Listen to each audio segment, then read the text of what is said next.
Hey guys, it's Amy at Zoe Beck, and I'm going to do a video that's kind of a follow-up to my goals video for 2022.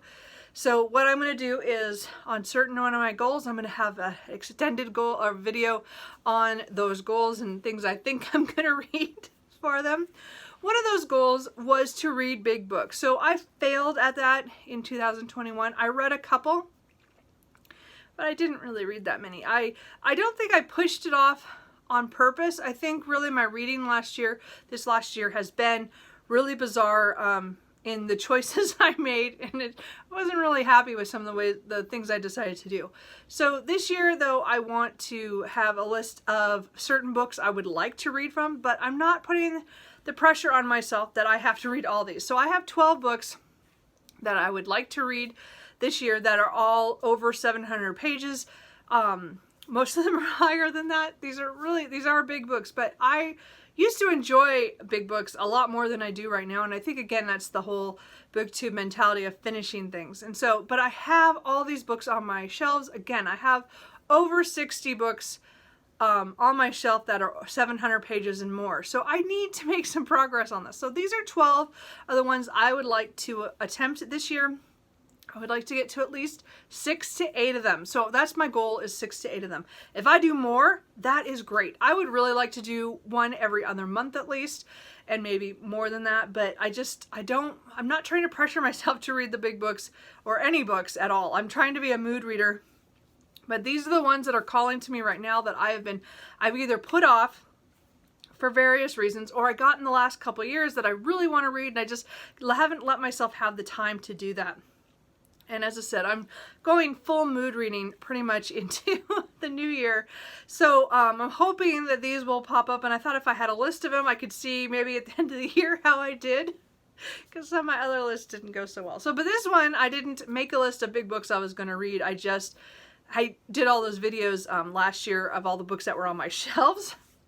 And it was really great to pick them up and look at them again, but the problem is I didn't pick up very many of them. So anyway, I'm just going to go through these. I'm going to start from the lowest number to the highest number of the ones that I'd like to read this year. So I'm just putting this one as kind of a placeholder, hopefully, or more in this series. Again, this is the third book in the D'Artagnan romances. This is the Vicom de Breglion by Alexandre Dumas. This is the third book in the Three Musketeers series. This is translated by David Coward. So I am in the middle of this one, but I have to restart it because I started it last year at the end of the year, and then I just set it down at some point for some reason, and I haven't come back to it. So I'm pretty sure I'm going to pick this up. If I don't pick it up this next week or two, it'll be like one of the first books I read in January. I really want to get through this series, but I also have the next books in the series, and they're all about the same size. I'm just putting this as kind of a placeholder, as I'm going to be reading the big D'Artagnan romances books in this year. So, as I said, I want to at least read that one, and then hopefully read one more, but we will see. And yes, that's Cooper. He has to be here. So then the next one I have that I'd like to read is Dragon Mage by M.L. Spencer. This is epic fantasy. This one comes in, oh, I moved this over too far, I can't read my numbers, is 818 pages. So again, it's a beautiful book. I bought it for, I think, my birthday this year, but I haven't got to it yet. He would notice the whole where I pulled this book from. Anyway, so again, it's a big fantasy, but I would really like to get into this. I hear there's a second book coming out soon, so I would like to read that. Cooper, not right now. At 858 is Lonesome Dove by Larry McMurtry. This is a book that I want to read. I think I had this on my bucket list books, and the one that most people said I should try to read, and it's one I've been wanting to for many, many years. I owned a copy maybe back in, in my teens or early 20s, and I got rid of it. It was a really bad paperback that was falling apart that I got used. So I got this at a library book sale at some point, and I still haven't picked it up. So again, a lot of people talk about this historical fiction, about some guys running cattle. That's about all I know. I mean, I watched the miniseries like, years ago, but I don't remember pretty much anything. At 889 is Middlemarch by George Eliot. So this is a book I've been trying to read the last couple of years. I keep going, I'm going to read this book. And then I think I'm going to read it for something, and then I go, I'll wait for Victober, and then I get to Victober and I just can't do it. So this is definitely a book I need to pick up, not in Victober, because clearly I want to read all the other books in Victober. So it's, again, a classic that I just haven't got to, and it's 889 pages, so I'm a little intimidated by it. And I've only read Silas Marner. Is that it? I know I've read that one by her, but again, that was short. So anyway, so then we do, what was this one? This was 935 pages. Is The Eighth Life by Nino Haratisavilli. I don't know how you say that, sorry. This was translated by Charlotte Collins and Ruth Martin. So this is, again, a historical fiction family drama kind of thing. Said I bought this when everybody else was picking it up, I think last year. And it's still on my shelf. So again, 935 pages. And then this is again a second one that's kind of a cheat, because I've started this but I just have not continued and finished it, and that is Red Comet: The Short Life and Blazing Art of Sylvia Plath by Heather Clark. I got about 190 pages in, and it was just so much that I put it down at, I would say over a year ago. I would say I started it when it came out in 2019, and then I think I carried a little bit into 2020, sorry. And then I carried it a little, what year am I in? I don't even know what year this came out. Whatever. No, this was from last year, right? 2020? Yeah, so anyway, let's just say, okay, I read part of it because, again, I read a lot of stuff on Sylvia Plath. I just need to read more. Yeah, 2020. So I started it last year in December, and then I got a little bit into this year, and then I didn't finish it. So it's at 900 and, what did I say? 37 pages. But again, I've read 190 already, but I'd like to continue and finish this big book. Anyway, it's my only nonfiction on this list that was that big that I want to get to. At 955 pages is The Far Pavilions by MMK. This is another historical fiction, I think, in India. So I've read part of her autobiography, so I really want to read some of her fiction, and I've heard this is supposed to be really, really good. I've never watched I think there's like a mini series or something. I've never watched it, so I don't know anything about this, but I've heard really good things. And again, it's had, what did I say, 955 pages. And then 973 pages, yeah, is that right? Yeah, is Pillars of the Earth by Ken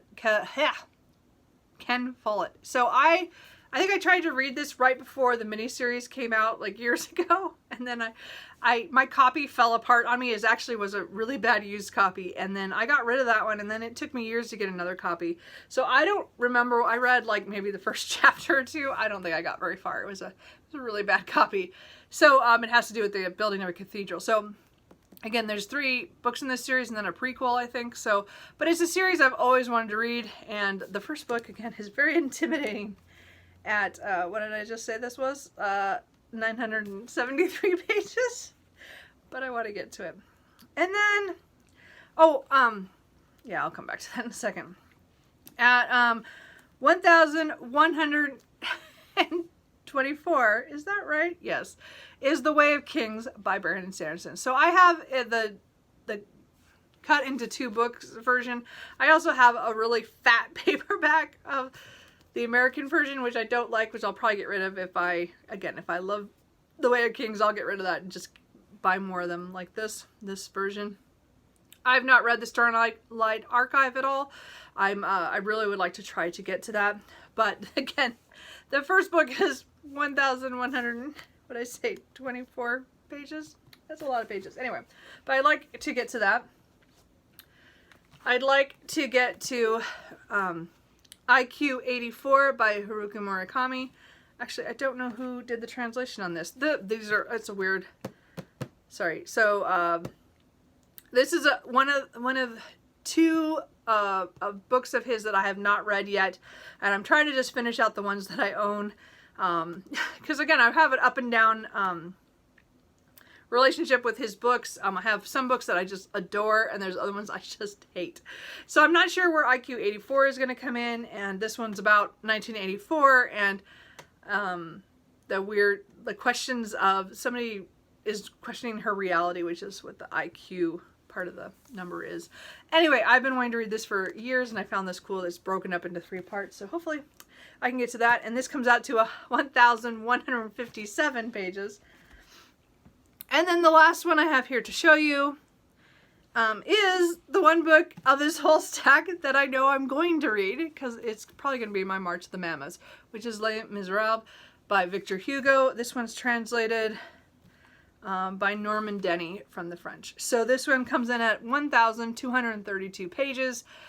This is the book I'm going to read for March. I already have, this is the only of everything in all the stuff I'm going to read in the next year. This is the only thing that's for certain. Everything else is up in the air due to mood, but I had made this decision that this book has been sitting on my shelf for almost 20 years now. I have been always wanting to read this just to have that experience, and I just have not done it, and I just go, this is the one. So at 1,232 pages, this is probably the biggest book that I will attempt this year. I do have others that are bigger, but this is the one that's for sure, and one I'm going to read. And so that comes out to 11 books. I mean, I don't count Way of Kings as 2. It's just broken up, or IQ 84 with 3. Those are 11 of them. The 12th one is a book that's not out yet that I assume I'm going to read, which is Tad Williams' Into the Narrow Dark. It is listed at 800 pages on Goodreads right now, so I'm guessing it's going to be over 700 for sure, probably closer to 800. So I'm not worried. It's going to be a big book. And again, that's epic fantasy, and it's the 3rd book in the Last King of Austenard series. And so, of course, I'm highly anticipated that one. So that'll probably happen because that's coming out in the summer. But that is the only one that I have as a pre-order. Or, I haven't pre-ordered it yet because I'm going to do it through my local library or my local bookstore. But these are all the books. But this is the one, as I said, that I will read for sure. So have you guys read any of these? Are you guys intimidated by big books? I mean, again, I don't feel like I am, except I feel like I don't pick them up. And I think a lot of that has to do with just the time commitment. But a lot of these are ones I've been wanting to get to for years. Some of them are just recent that I really want to get to, but I still want to get to all these. So again, I want to read 6 to 8 of these this year. Les Mis is the only one that's like a for certain. And I'd really like to do the D'Artagnan romances. That's another kind of iffy one on how I put it on this list. But I want to make sure it's here because they're big books and I still want to read them. So that's it. Are there any big books that you are reading this year? Let me know, and I will talk to you guys later. Bye.